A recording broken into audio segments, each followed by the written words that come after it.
Ya sabéis que para temas de coches y estética soy muy raro. Me encanta el primer múltipla, con eso está todo dicho. Pero seguro que estamos de acuerdo todos en que los coches más bonitos son los coupés y descapotables. Pero, ¿y después? Para mí, sin duda, los familiares, rancheras, break o como quieras llamarlos. Me encantan esos coches. Desde las montañas de Monterrey, México. Bienvenido a Garaje Hermético.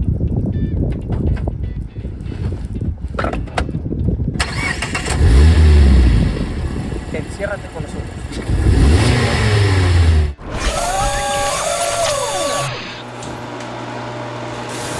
Ya os anticipo que como secuela de este vídeo, cuando hacía este guión se me ocurrió, ¿por qué no hago un vídeo de los 10 coupés más bonitos de la historia o algo parecido? Voy a tratar de huir los hiperdeportivos y centrarme en coupés más asequibles.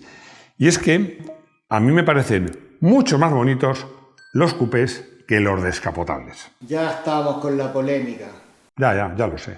Y es que creo que estilísticamente los coupés son los coches más bonitos de todo, porque al final un coche descapotable, sobre todo sin techo, es obvio, parece que le falta algo, mientras que un coche coupé pues tiene las líneas más fluidas, me parece más bonito. Ojo, hablo más bonito, no con más o mayor capacidad de seducción.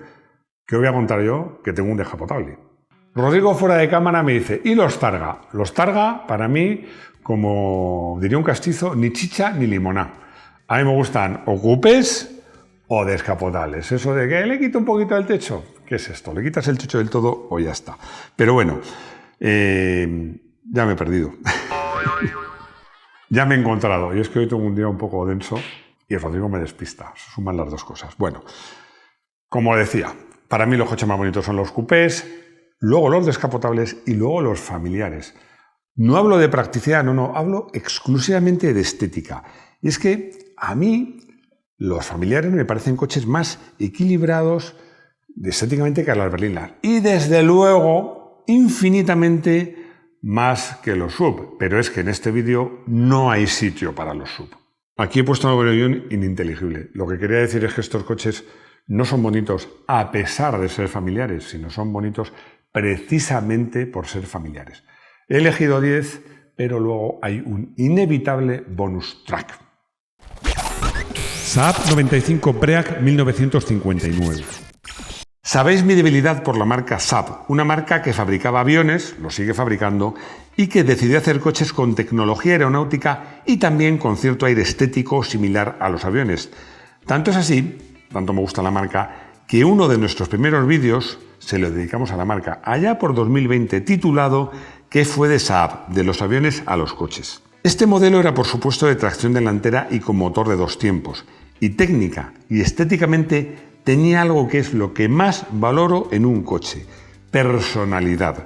Como curiosidad, hubo una versión furgoneta sin asientos posteriores e incluso una versión pick-up. SEAT 1500 familiar 1965.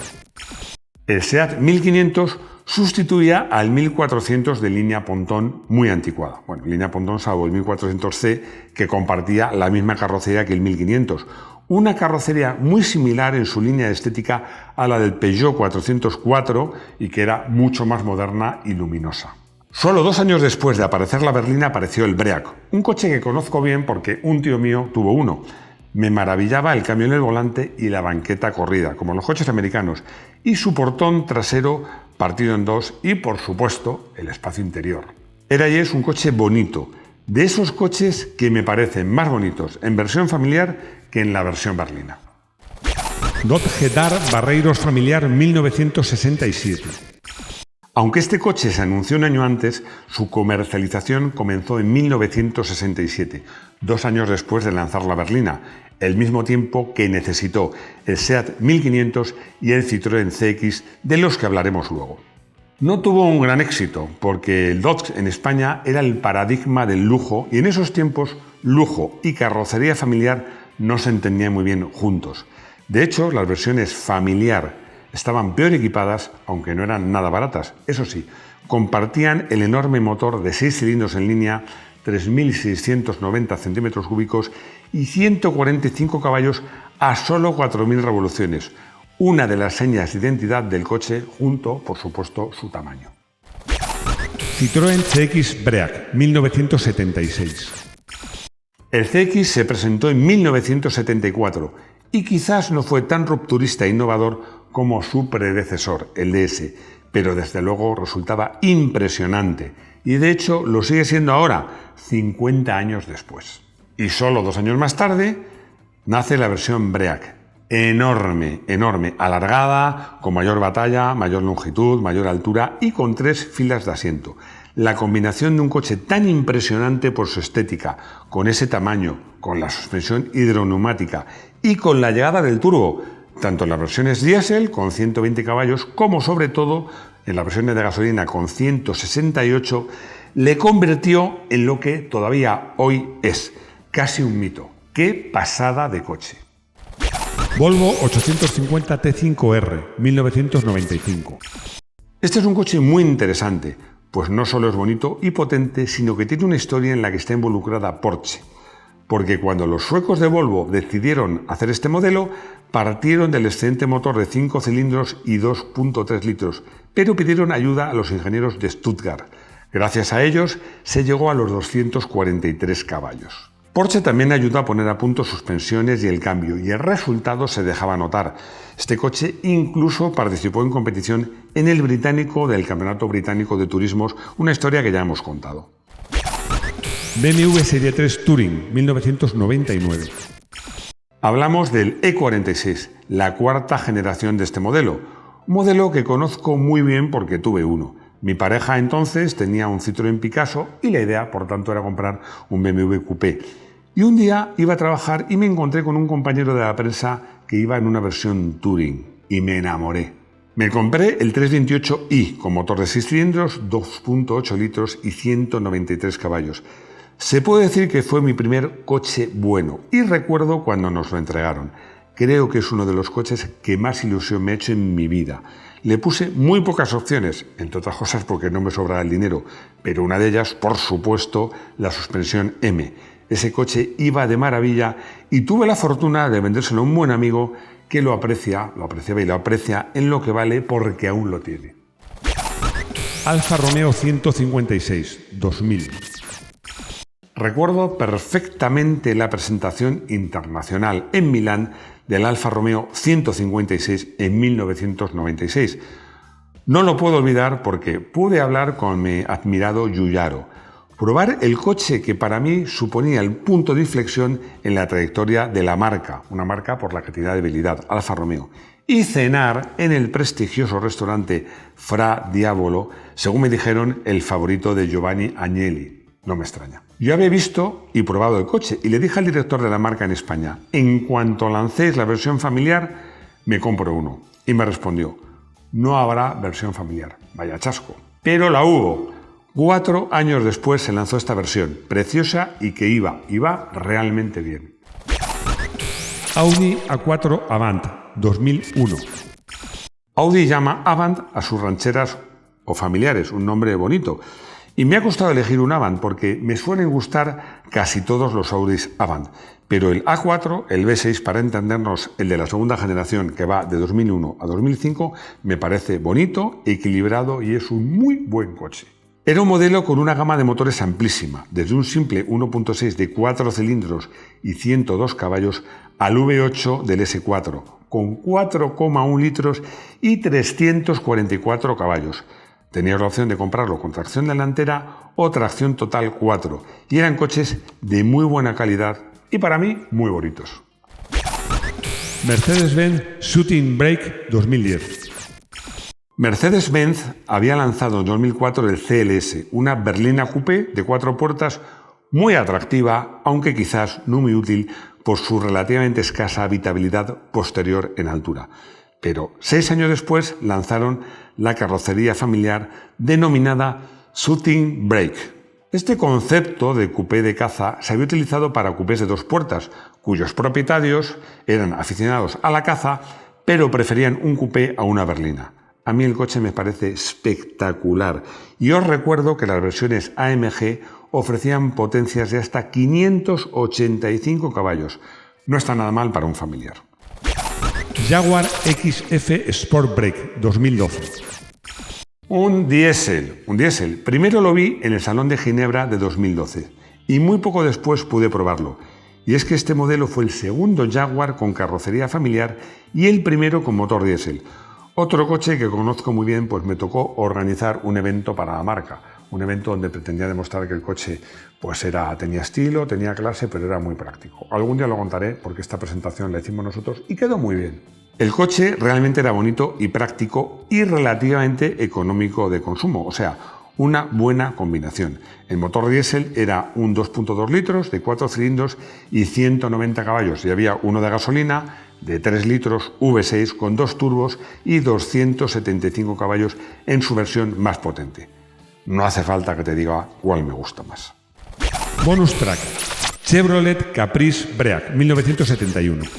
Hablo de la segunda generación del Caprice, la que va del 71 al 76.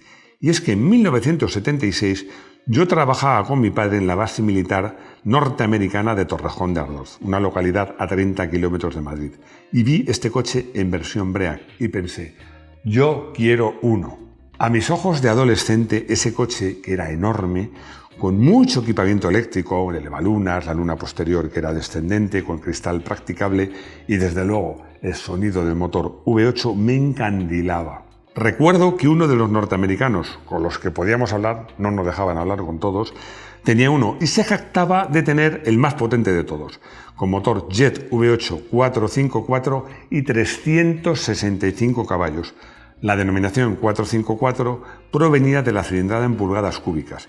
En centímetros cuadrados, la cilindrada era de nada menos que 7,5 litros. Conclusión. Me encantan los coches familiares. Y según estaba hablando y contándoos todo esto, he pensado, ¿y si hago un vídeo que se titule Familiares interesantes y asequibles? A lo mejor así busco coches familiares interesantes y asequibles y me compro uno. Coche del día. Hoy no tengo que hacer sección de coche del día porque en realidad ya la he hecho. Me gustan todos, pero ese Chevrolet Caprice que descubrí cuando tenía 16 años es que me encandiló. Me encandiló ese coche que era enorme, se podía bajar el cristal trasero, cabía prácticamente de todo. Es un coche en el que cuando te vas de viaje no tienes que pensar qué llevo o no, llevas todo lo que quieras porque cabe todo. Y luego, ¿qué voy a decir? El motor V8, el más gordo, sonaba de maravilla. Un coche enorme, como os digo, suspensiones muy americanas, muy blanditas. Un coche ideal para viajar por todo, menos seguramente por el consumo. Consultorio. Os recuerdo, antes de empezar, que además de estas dos consultas, a través del correo electrónico que aparece en pantalla, respondemos a todas vuestras consultas y dudas. Las responde Luis Alberto Izquierdo Casaseguro, que sabe un montón de coches. Ahora vamos con Paco, que me hace una pregunta interesante. ¿Por qué en España no triunfan los familiares o no lo han hecho tradicionalmente cuando sí lo hacen en Europa? La respuesta yo la tengo clara. Puede resultar polémica, pero yo voy a decir lo que pienso. Y es que en Europa hay más cultura automovilística en general. Es que en España hubo un tiempo en que los Break o familiares eran coches de trabajadores, de autónomos, entre comillas, del fontanero, que tenía un coche que lo usaba como furgoneta entre semana y como coche familiar el fin de semana. Bueno, ahora con el crecimiento del tiempo de ocio y de actividades de ocio que requieren espacio, yo creo que los familiares pues están dando un barniz diferente. Pero algo de esto queda. Juanra me pregunta si hay modelos de coches clásicos en los que las versiones familiares valen más que las versiones berlina. La respuesta es que sí. Vamos a ver. Te voy a decir una cosa. Como norma en general, como coches clásicos siempre se valoran más las versiones más deportivas, más equipadas y más potentes, que además suelen ser las más escasas. Pero lo sean o no, las más escasas también. ¿Qué es lo que sucede? Que los Break pasa dos cosas. Primero, que se fabrican menos, sobre todo en España. Y luego además, por lo que os he contado, suelen tener vidas más duras, con lo cual pues se mantienen, se hacen históricos o cumplen años muchos menos coches. Es decir, los Break suelen ser más escasos que las berlinas. Y por eso en algunos casos, como coche clásico, pueden resultar no solo tan caros como las berlinas, sino incluso más caros. Llegamos al final y simplemente daros las gracias por vuestros likes, por vuestros dislikes, por vuestros comentarios buenos o malos, si los argumentáis, a mí me encantan, por compartir el vídeo, por suscribiros, por haceros miembros del canal. 0,99 euros al mes y nos ayudáis a mejorar. Pero ya sabéis que para mí lo más importante es vernos de nuevo aquí, en nuestro garaje hermético. Hasta pronto.